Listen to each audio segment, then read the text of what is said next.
I've got them needing a cornerback, which is pretty obvious, I think, with J.C. Jackson walking out the door, with a lot of talent walking out the door over the last couple of years. That's a pretty thin position group for them. And despite the trade for Devontae Parker, again, wide receiver, which feels like a perpetual need with this team.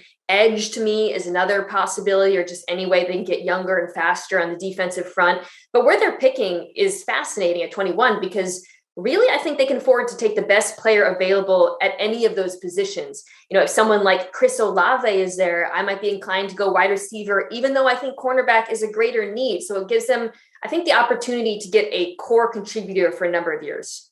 Now, Bill Belichick doesn't get criticized a lot in New England, but if there is an area where he is criticized a bit, even by team owner Robert Kraft, who recently said that the Patriots haven't done the greatest job in the draft recently.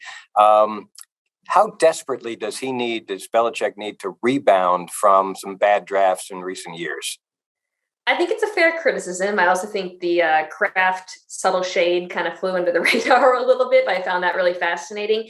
But, you know, when you look at the draft history, while I understand there's been a fair amount of misses, there's a lot to like over the last couple of years in particular. I mean, last season alone, or last draft alone, looking at Mac Jones, Christian Barmore, who I thought was a fabulous pick for them, Ramondre Stevenson, all successes. And then some of the offensive linemen taken in recent years, a bargain like Michael Onwenu, of course, Isaiah Wynn, still being a meaningful contributor to them. I do see enough to not really criticize Bill Belichick, because he's had some successes.